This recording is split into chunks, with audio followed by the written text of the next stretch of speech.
سعودی عرب کا آپ کا دورہ تھا پچھلے دنوں، کامیاب دورہ تھا آپ کا۔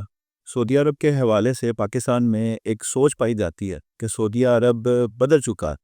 وہاں پر ریاض سیزن کے نام پر جو وہاں پہ کنسرٹ ہوتے ہیں، میوزک کنسرٹ ہوتے ہیں، امریکن اداکاریں وغیرہ بلائی جاتی ہیں وہاں پہ۔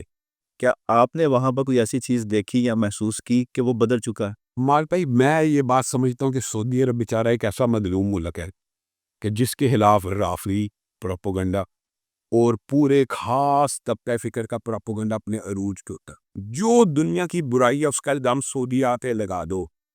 آپ اپنے ملک کے اندر جو مرضی کرے، آپ اپنے ملک کے اندر تو برائی اور فحاشی کو روک نہیں سکے، اور آپ چاہتے یہ ہیں کہ ہم یہاں سے آواز اٹھا کے وہاں روکیں۔ لیکن میں یہ سمجھتا ہوں کہ پروپیگنڈا اتنا جھوٹ ہے، اتنی آمیزش ہے۔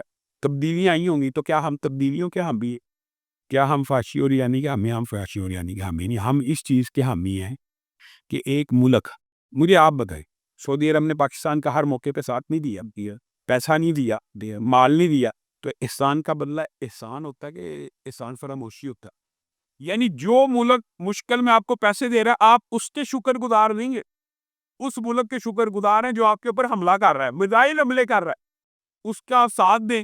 اور جو ملک ہر مشکل میں آپ کے ساتھ کھڑا ہو، ابھی سعودیہ کا جو کردار ہے فلسطین کے معاملے میں، ابھی جو سعودیہ کا کردار ہے ٹرمپ کے بیانوں کے معاملے میں، بتائیں اور کس ملک نے یہ کردار ادا کیا؟ کوئی اور ملک آپ کو نظر آتا ہے؟ سعودی عرب ہو گیا، کویت ہو گیا، بحرین ہو گیا، اور پھر قطر ہو گیا۔ انہی ممالک نے یہ مجاہدین کا معاملہ بھی سیٹل کروایا، اور یہی جس طرح فلسطین، وہ کہاں گئے وہ جو کہتے تھے ہم بدلہ لیں گے؟ اسماعیل ہانیہ شہید ہوا اور اس کا بدلہ کس نے کرا؟ وہ چند پٹاخے چھوڑے جو وہاں پہنچنے سے پہلے ہی بجھ گئے، اور یہ کر دیں گے وہ کر دیں گے۔ میں تو یہ سمجھتا ہوں، میں یہ میری ذاتی رائے ہے، ہو سکتا ہے اختلاف ہو، یہ نورا کشتی ایران کی، امریکہ کی اور اسرائیل کی ایک عرصے سے جاری ہے۔ اگر ایران اور امریکہ میں دشمنی ہوتی، ایران اور اسرائیل میں دشمنی ہوتی، تو امریکہ کبھی بھی عراق کو فتح کر کے ایران کے سپرد نہ کرتا۔ یہ ایک عام فہم بات ہے کہ یہ کیسی جنگ ہے کہ برگ بر امریکہ، برگ بر اسرائیل کے نعرے تو لگتے ہیں، لیکن جب حکومتیں اور اقتدار دینے کی باری آتی ہے تو ایران کو دے دیا جاتا۔ اللہ کے فضل و کرم سے سعودیہ کی جو پالیسی شام کے بارے میں ہے، فلسطین کے بارے میں ہے، یہ پوری مسلمان امت کے جذبات کی نمائندہ اور ترجمانی ہے۔ آپ باہر کے ممالک سے اور کیا توقع کر سکتے ہیں؟ وہ آپ کا ملک نہیں ہے، لیکن ہمارا اس کے ساتھ توحید کا ایک رشتہ ہے۔ میری جو ذاتی افیلیشن ہے سعودی عرب کے ساتھ سب سے زیادہ اس لیے ہے کہ وہ مکہ اور مدینہ وہاں پہ موجود ہے۔ تو مکہ اور مدینہ، جس طرح بیت المقدس اور مسجد اقصیٰ کا مثال دے رہا ہوں، لوگ اٹھاتے مسجد اقصیٰ بھی ماری، تو مکہ مدینہ ماری نہیں، اس کو کیوں نہیں اون کیا جاتا؟ اس کے ساتھ محبت اور احترام کا اور عقیدت کا وہ رشتہ کیوں؟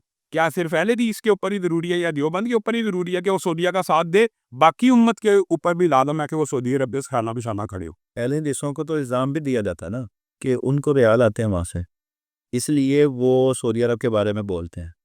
تو اس کے اوپر کیا کہنا چاہیں؟ میں یہ سمجھتا ہوں کہ آپ نے بات کی ہے نا کہ اہل حدیثوں کا یہ ٹیک ہے، اب دنیا میں یہ کہہ رہا ہوں کہ ان سے اہل حدیثوں کا ہی یہ یعنی ذمہ داری ہے دفاع حرمین شریفین کی۔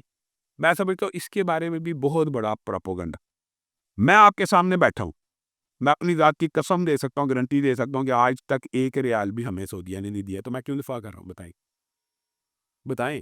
وہی ابھی اب آپ بات سمجھے؟ ہاں، تو یہ جو پروپیگنڈا، ہاں یہ لیکن میں انکار نہیں کرتا کہ دیے نہ ہو، دیے ہوں گے۔ میرا دوسری پارٹی سے اختلاف بھی یہ ہے کہ یہ پیسے صحیح جگہ پہ استعمال کیا یا پراپر جگہ پہ دیتے ہوں گے، تو لیکن یہ بات زیادہ تر پروپیگنڈا، اور اس پروپیگنڈے کا بھی رد ہونا چاہیے۔ جو سعودی عرب کے حق میں بات کرے گا یہ انہوں ریال ملے نے، ابھی آپ چلیں، میں مثال دے رہا ہوں آپ کو، آپ سعودی عرب کے اوپر ایک ویلا بنا لیں گے، سعودیہ کی یہ خدمات ہے، وہ کہیں گے دو ریال لیں، بہت بڑا جھوٹ ہے، بہت بڑا جھوٹ۔ مگر یہ ایک تاثر پایا جاتا ہے۔ یہ تاثر پیدا کیا گیا نا پروپیگنڈے کے ذریعے، پروپیگنڈے کے ذریعے پیدا کیا گیا۔ ایسا ہوتا نہیں، یہ طبعی رجحانات اور طبعی نظریات اور یعنی نیچرل فطری الائنس ہوتے ہیں۔